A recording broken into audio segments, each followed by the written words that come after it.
What's up, guys? This is a workout that you can do at home if all you have is a set or at least a few sets of dumbbells. The more dumbbells you have, the better, because you can alternate weights for each exercises, each of the exercises. But if you only have just one set, this will still work for you.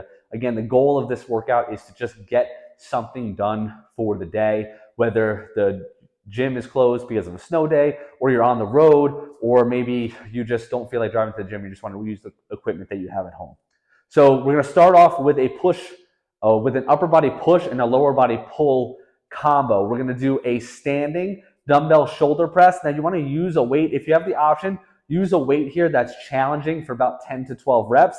If all you have is super light weight, just increase the reps or increase the amount of sets you do. But we're going to be aiming for between 3 to 5 sets of this combo. So first exercise, a standing shoulder press. We'll get the weights up to our shoulders. Abs tight. I like to do a split stance on this. So one leg back, one leg forward. That gives me a little bit more balance. And if I have any shoulder mobility issues, that's going to prevent me from arching my back too much. So abs are tight. I'm just going to exhale, press up and back, bring the dumbbells all the way down to my shoulders. Exhale again, up and back. And I'm doing that for 10 to 12 reps. Now, if you have a bench at home and you want to do those seated, that's totally cool too. Don't really get caught up in that type of stuff. Just do them seated, do them standing, whatever you prefer. We're doing 10 to 12 reps of a shoulder press, and we're going to combo that with an assisted single leg RDL. The reason why I do these assisted is because most people don't have the balance to do them unassisted. So by doing them assisted, we can focus on the form and focus on the exercise and where we should be feeling it without having to worry about the balance. And if you have access to heavier weights, this will give you the option to go a little bit heavier. So what you're going to do is stand next to something sturdy. You can use a wall. I have a rig here. You can use just anything sturdy in your house or wherever you're working out. Plant your inside foot down with a slight bend in your knee, chest up, and you're going to keep the dumbbell out in front of you like this.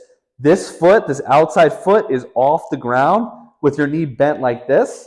You're going to drive your hips back, and you're going to keep driving the hips back and really feeling that stretch in the hamstring on that inside leg. So hips back, hips back. When I feel the stretch, I'm going to squeeze my butt on that inside leg and drive my hips forward without touching this foot to the ground. Now, super important with this exercise is you should be feeling it.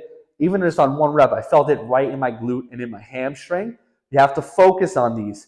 Big stretch in the hip, leg goes back, squeeze your butt and come up. The big mistake I see people make with this is this foot just kind of hangs here and they reach towards the ground like this and come back up, and then you don't feel it in your hamstring, you don't feel it in your glute, you just feel in the lower back. So really focus on bringing the hips back, stretching that hamstring, and then squeezing your butt. And you're going to do 10 to 12 reps each side on that. So it's 10 to 12 shoulder press, 10 to 12 single leg RDLs on each side. You're going to repeat that for 3 to 5 rounds depending on your fitness level or how much time you have.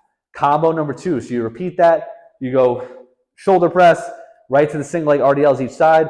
Rest about 60 to 90 seconds. Repeat that 3 to 5 times. Take about a 2-minute break. You go to combo number 2, which is going to be a dumbbell row. So 2 dumbbells, slight bend in the knees. Our hamstrings are already kind of fatigued from doing those single leg RDLs. We're going to drive our hips back, and we're holding that position right here. Squeeze the shoulder blades, bring the elbows past the ribs all the way down, and squeeze at the top, bringing the shoulder blades together. If you don't feel comfortable getting into that position, you can just do a single arm row where you're holding on to something, and it's the same cues, but we're doing it with just one arm. And either way, we're either doing 10 to 12 reps with both dumbbells or 10 to 12 reps per arm.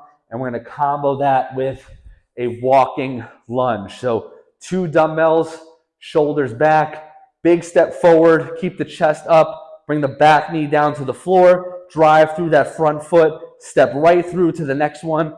Walking lunge, 10 reps each leg. Same deal here. 10 to 12 reps of the row, 10 to 12 reps each leg on the lunge. Then you take your 60 to 90 second break. You repeat that 3 to 5 times, and then we go into our core finisher, which is going to be a front rack march. So you're going to take 2 dumbbells.